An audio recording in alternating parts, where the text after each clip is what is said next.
He's not our blood. He's not our family. That's what my dad said about my adopted son at Thanksgiving. The very next day, I canceled 8 years of mortgage payments, utilities, and car loans. Their lives fell apart. Mine finally began. Hey Reddit, my parents always saw me as the family wallet, not a son. I paid for everything while they treated me like I barely mattered. Then, one Thanksgiving, they crossed the line with my wife and child. That's when I decided, enough. I cut them off and built a life without them, but they didn't let go easily. Before I get there, let me start at the beginning. The truth is, it all began with money. Dad's Frank, worked construction his whole life. Old school, stubborn, convinced he knew everything. Mom's Marge, nice on the surface, but when things got tense, she stayed quiet. She'd fold laundry instead of picking sides. My sister Vanessa, 3 years younger, always had the better car, better clothes, the spotlight. She avoided paying for anything if she could. 8 years ago, when Sophia and I were just dating, my parents hit a rough patch. Dad was laid off. Their mortgage slipped behind. I had just landed a decent IT job, so I sent a payment to help. I thought it was a one-time favor, but the next month it was the electric bill. Then Mom's prescriptions, after her insurance messed up. Then Dad's truck loan. Just until we catch up, he said, but catching up never happened. Soon, it became routine.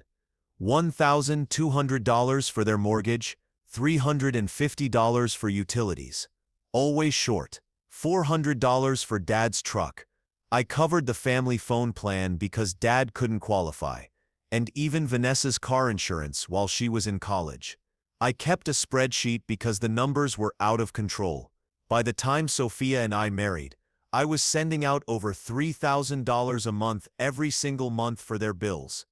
Here's what stung. No one ever asked if it was okay. They just expected it. Vanessa drove a BMW. I co-signed for. Dad bragged about his house like he paid for it himself. Mom beamed when people talked about Vanessa's success. When my name came up, it was always Daniel's so responsible, like I was just a bank account, not their son. Meanwhile, Sophia and I lived in a small 2-bedroom apartment. No vacations. A used Camry. Packed lunches. Not because we were broke, but because every time I checked our account, there was another payment I had covered. Starting the adoption process was the first thing I'd done in years that was truly ours. Home studies, classes, endless paperwork. Sophia handled half, because she's great with deadlines. When the court finalized it, we walked out holding Ethan's hand. I remember thinking, he's ours, really ours, all fies. That's why, when Thanksgiving came a few months later, I thought it'd be the perfect time for everyone to meet him. A real family gathering. Ethan had just turned 2. He carried his stuffed elephant everywhere and called me Dada non-stop. We got to my parents' house around noon. Driveway packed, football on TV, cousins running around. Mom was basting the turkey. Sophia helped with the potatoes. Vanessa, as usual, sat on her phone in the corner. I sat Ethan at the kids' table in a booster seat. He nibbled cheese cubes, gripping his elephant, happy as ever. When dinner was ready, Dad stood up like he was giving a speech. Before we eat, let's say what we you're thankful for. People went around with the usual answers. Then Dad leaned back, looked straight at me, and said loud enough for the whole room to hear, "Let's seps get one thing clear. That kid, he seps not our blood. He seps not our family. We seps not our family. We seps not pretending otherwise just to make anyone feel better." It took me a second to process. Vanessa smirked. Mom froze mid-carve. Ethan kept chewing his roll. Sophia just stared at him, silent. But Dad wasn't sep done. We sep got standards in this family. We don't sep just hand out the title of grandson because someone signed papers. That sep's not how this works. The room went silent except for the football on TV. I stood, picked up Ethan, looked at Mom and said, "Thanks for cooking. We're leaving." Vanessa chuckled under her breath. No one else spoke. Sophia calmly grabbed her coat, picked up the diaper bag, thanked Mom for the meal, and we walked out. In the car, I strapped Ethan in. He clutched his elephant, looking at me like it was just another ride home. Sophia asked if I was okay. I told her, "Yeah, let's just go home." That night, after Ethan went to bed, we sat at the table with leftovers. Neither of us said much. I kept replaying Dad's words. No one defended Ethan. Not one person. When we finished eating, Sophia cleared the plates and said, "Tomorrow we cut them off." She didn't mean maybe. She meant it, plain and simple. I nodded. No second thoughts. We had already decided. The next morning, Black Friday, while people lined up for sales, we sat at our table with coffee and my laptop. Sophia had a list. Mortgage first. 8 years of payments stared back at me. I canceled autopay, selected financial changes as the reason. Gone. Next, utilities. All tied to my account, because Dad's credit couldn't handle it. I removed myself as payer, updated billing to his info, and added a note. All future bills are the responsibility of the primary account holder. Confirmed. Then Dad's truck loan, already 30 days overdue. I canceled autopay, deleted my bank info. Ethan waddled over, handed me one of his blocks like he was helping. Sophia smiled quietly. The family phone plan was trickier. 5 lines under my name. I called the carrier, split the account, moved their numbers to a prepaid plan with 1 month covered. After that, they'd be on their own. Last was Vanessa's car insurance. Still under my account because she claimed it was easier. She was 28 now. I called, removed myself as policyholder. Effective immediately. Done. By noon, everything was finished. Mortgage, utilities, truck, phones, insurance. Gone in a single morning. Sophia then drafted an email. Short, clear. Due to personal financial planning, I will no longer cover these accounts. Future payments are the responsibility of the account holder. 1 month has been provided for phone service. She adjusted a few commas, hit send. That afternoon, my phone lit up. Vanessa first. "Hey, did the phone bill autopay fail? My service is acting weird." Then Mom, then Dad. Call after call. I ignored all of them. We made sandwiches, took Ethan outside to play. By evening, more texts came. "Dad says the mortgage didn't go through. What's happening, Daniel?" I put the phone in a drawer. That night, Sophia checked our account. "Feels strange seeing money stay put," she said. She was right. It already looked different. Ethan fell asleep early. Sophia and I sat on the couch, TV on low. The phone kept buzzing. I didn't even look. By the time we went to bed, there were 7 missed calls, 3 voicemails, and a handful of texts. All about bills. Not one message about Thanksgiving. Not one mention of Ethan. Sunday morning was the same. More calls, more texts. "We need to talk about the mortgage. Your father's upset. Call us." Instead, we took Ethan to the park, watched him go down the slide over and over, then grabbed him a happy meal on the way home. Back at the house, I shut my phone off completely. I figured eventually someone would show up in person. 2 nights later, we were eating grilled cheese and tomato soup. Ethan dipped his sandwich in the bowl and smeared it across his tray like finger paint. Sophia laughed while she cleaned him up. Then came a knock. 3 knocks. Dad's knock. The same one from when I was a teenager, and he wanted to talk seriously. I checked the peephole. Dad stood there in his work jacket, hands in his pockets, shoulders squared. I opened the door halfway, but left the chain on. "Daniel," he said. "Dad, we need to talk." I leaned on the doorframe. "About what?" The mortgage? The truck? The phones? He tried to wave it off. This isn't sept the time for games. We have bills due. Then pay them. His jaw clenched. You know we can set cover all this right now. You stir being dramatic. I shook my head. Friday at the table, you said Ethan wasn't sept family. So why should I pay for people who don't sept even see him as their grandson? He shifted, glanced down the hall like he didn't set want the neighbors hearing. I was upset. You surprised us with the adoption. I didn't set mean it how it sounded. You meant exactly what you said, and you said it in front of Sophia, in front of Ethan, in front of everyone. He exhaled sharply. Maybe I could sip handled it better.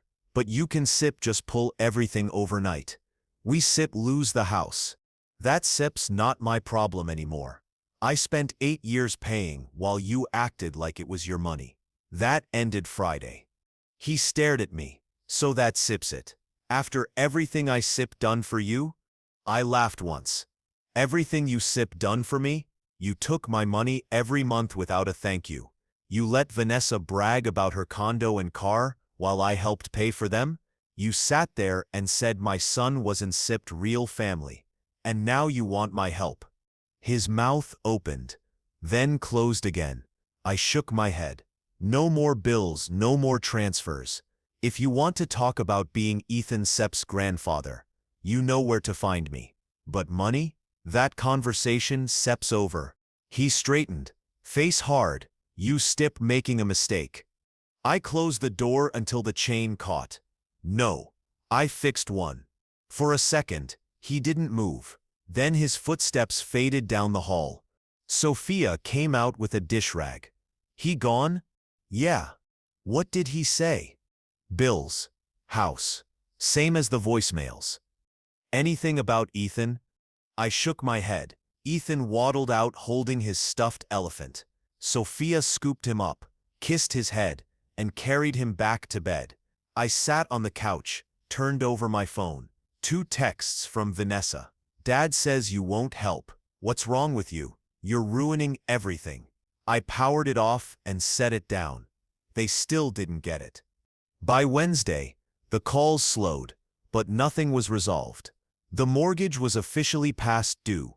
I knew because the company emailed Dad, and he forwarded it to me like it was still my problem.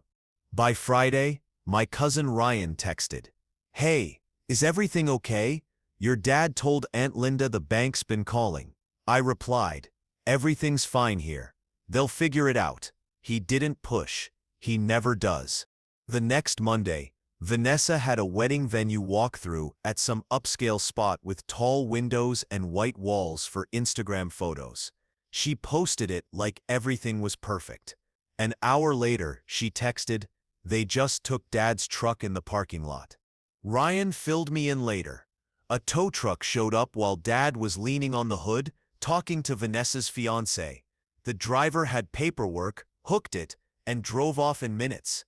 Dad yelled something about mistakes, but no one cared.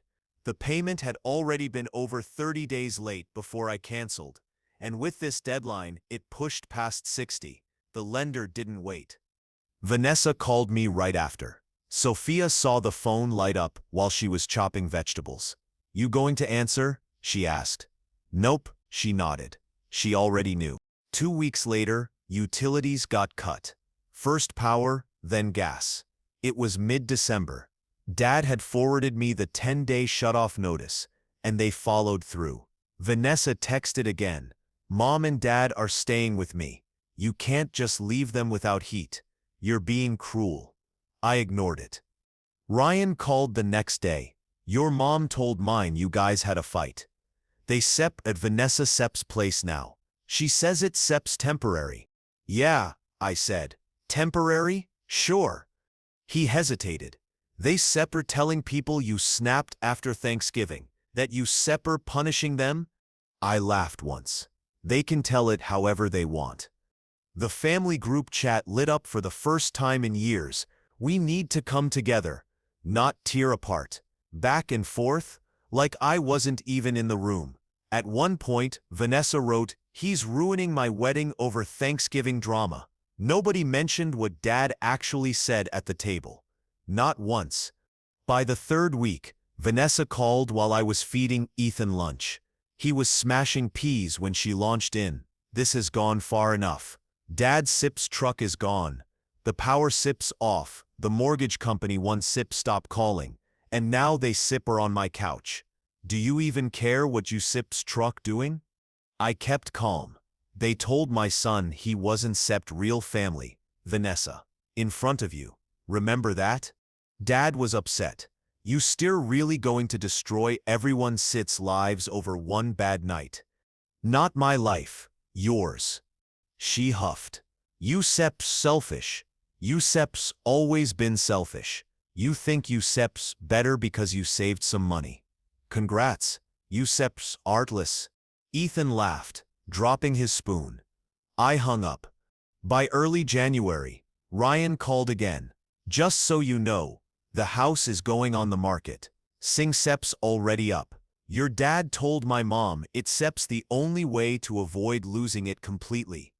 "All right," I said. "You don't sound surprised." I sipped him not. "They super saying you cut them off with no warning. That you never explained." I sent emails. "Yeah, I figured, just telling you what they sepper saying." By the end of the month, the mortgage company escalated the letters. Utilities stayed off. Dad's truck was already at auction. Mom and Dad were still at Vanessa's, which was wearing thin on her fiancé. Ryan gave me one last update. "They told Aunt Linda they might rent somewhere small after the house sells. Vanessa's blaming you." "They can blame whoever they want." I texted back. That first full month without transfers felt strange. 8 years of watching thousands vanish before rent or groceries, and now the money stayed. Sophia made a list. "Here's what we do first," she said, when I came home. At the top, Ethan's college fund. We opened a 529 plan online that night. Automatic contributions. Small but ours. Next, retirement. I'd only been putting in the minimum to get the match. We raised it to the full amount for the tax benefit. Sophia handled the HR portal while I gave Ethan a bath. We paid daycare 3 weeks ahead. For the first time, we weren't counting days until payday. We replaced our old couch, the squeaky one from our apartment. Sophia found a decent one on sale. Nothing fancy, just comfortable. Delivered that Saturday. Ethan climbed it like a jungle gym while we set it up. That same weekend, we took him to the zoo. Cold outside, but he didn't care. Stared at the giraffes like they were straight from a storybook. The next weekend, we went to the Children's Museum. He ran room to room, pressing buttons, stacking blocks, sliding ramps. Sophia bought a yearly pass, so we could keep coming back. Every drive home, I thought about the money that used to vanish into someone else's mortgage. Now it gave our family real experiences. At work, I finally registered for the certification exam I'd put off for 2 years. Always said I was too busy. But truthfully, I didn't want to spend the fee while covering everyone else's bills. I studied at night after Ethan went to bed. Sophia quizzed me with flashcards while we sat on the new couch. I took the test on a Wednesday morning and passed. The next day, my boss called me into his office. It came with a small raise and a title change. Nothing major, but enough to notice. A week later, Ryan called to say they had accepted an offer on the house, far less than they wanted. I asked how much. The number was almost $40,000 below what Dad used to boast it was worth. After closing, they moved into a rental near Vanessa's place. Smaller, older, and crowded. Ryan added that my mom had to give away half her things. I stayed quiet, then said, "All right." He hesitated before adding, "Vanessa's wedding got moved too. No big venue anymore. Just courthouse and dinner after. She's telling people it's because they wanted something simple." I said, "I'm sure that's why." Ryan chuckled, "Figured you'd want to know." Meanwhile, we kept building our own life. Sophia opened a new savings account, labeled Emergency Fund, aiming for 6 months of expenses. I finally replaced the leaking bathroom faucet that had been on my list for months, bought the right part instead of trying to patch it with tape like before. Ethan got a bigger car seat, and we passed the old one to a neighbor who had a newborn. Sophia labeled the new one with Ethan's name in big letters, just like she always does. After the house sold, the constant calls stopped. No more messages about bills, no more guilt-filled emails. One afternoon, Sophia showed me the daycare receipt stamped paid in full in red letters. She stuck it on the fridge like it was artwork. That night we ordered pizza and ate it on the floor because Ethan insisted the new couch was too nice for greasy fingers. The raise showed up in my next paycheck, and for the first time, I set up a transfer to savings the same day. No waiting, no dread about sudden bills from my parents or Vanessa. Sophia scrolled through the bank app and shook her head. "Feels strange to see money stay put. Get used to it," I told her. By month's end, Ethan's college account had its first deposit. Retirement contributions went through at the new, higher rate. The emergency fund already held a full month's expenses. Ethan didn't notice, of course. He just ran to the door every evening, holding up his stuffed elephant like it had been waiting for me. Then Vanessa called again. I ignored the first one, but when she rang a second time, I answered just to stop the buzzing. "Daniel," she said, as if we'd been talking all along, "I'm not asking for everything back, just the big stuff. Mortgage, power, water. Dad's looking for extra work. But it's the holidays. Things are tight." I kept my tone steady. "You made it clear at Thanksgiving how you feel about my family. That hasn't changed." She snapped. "This isn't about Thanksgiving, it's about keeping Mom and Dad in a house." "They sold the house," I reminded her. "You know what I mean? They need time. Be reasonable." I hung up without another word. That night, I drafted an email. "Going forward, any contact with us starts with respect for Sophia and Ethan. Money will not be discussed. We are not your backup plan." I saved it but didn't send it. Better as my script than a debate. The next weekend, Dad showed up unannounced. We were buckling Ethan into the car for the park when a black SUV pulled up. He got out and walked straight toward me. "We need to talk," he said. "About what?" I asked. "Vanessa says you won't answer her calls. Your mother's stressed. She's barely sleeping. And you act like none of this matters." "It matters," I told him. "Just not the way you think." He folded his arms. "Fine. You're still mad about Thanksgiving. I told you I didn't mean it that way." "You said exactly what you meant," I replied. "You said it in front of my wife and my son. You didn't just reject him. You rejected us." He shook his head. "This isn't about that anymore. This is about family helping family. Respect comes first," I said. "You don't get to insult my wife and child and then expect me to cover your bills." He stared for a moment. "So that's it? You're cutting everyone off forever. I'm done being the safety net. 8 years of paying while being treated like I was lucky to be included. That ended when you said Ethan wasn't family." His jaw tightened. "You'll regret this when things really fall apart." I opened the car door. "They already did. You made sure of that." He turned, got back in the SUV, and left without looking back. 2 days later, Vanessa posted a long message online about loyalty and how money changes people. Ryan sent me a screenshot with, "Pretty sure this is about you." I didn't reply. At home, things stayed steady. Sophia taught Ethan to say thank you. He said it like tanku, but it counted. On Fridays we had cheap pizza and cartoons. Saturdays it was the park or library story time. Sophia even found a used bike trailer so we could ride trails in the spring. A week later, my mom came by. She knocked softly, holding a grocery bag like she wasn't sure why she'd brought it. "Got Ethan some of his favorite crackers," she said. Sophia thanked her, but didn't invite her in. Mom looked at me. "Can we talk?" "Sure," I said. She glanced toward the kitchen where Sophia was cutting grapes. This whole thing's out of control. Your dad's frustrated. Vanessa's upset. We just want things back the way they were.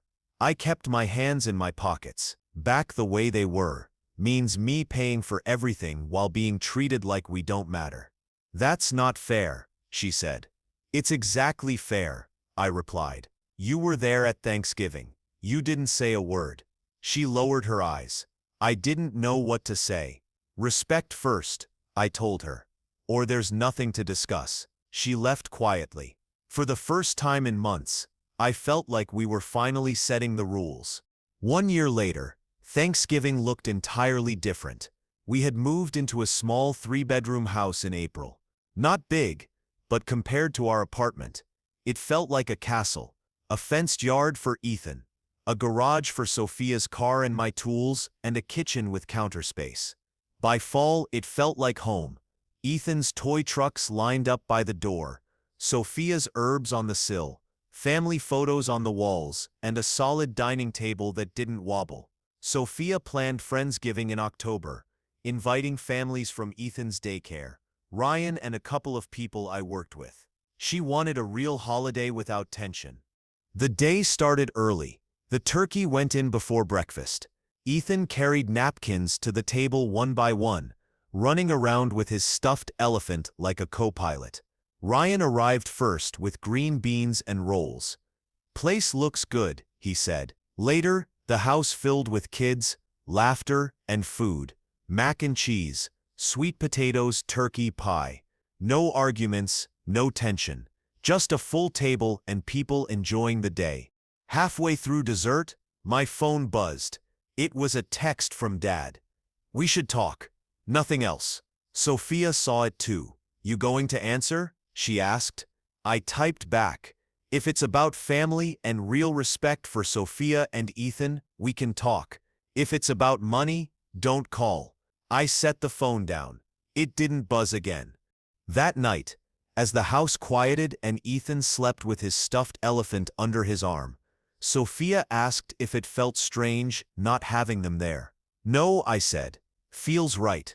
For the first time in years. Thanksgiving ended with a full table, a sleeping child, and nothing hanging over us. We hadn't won or proved anything.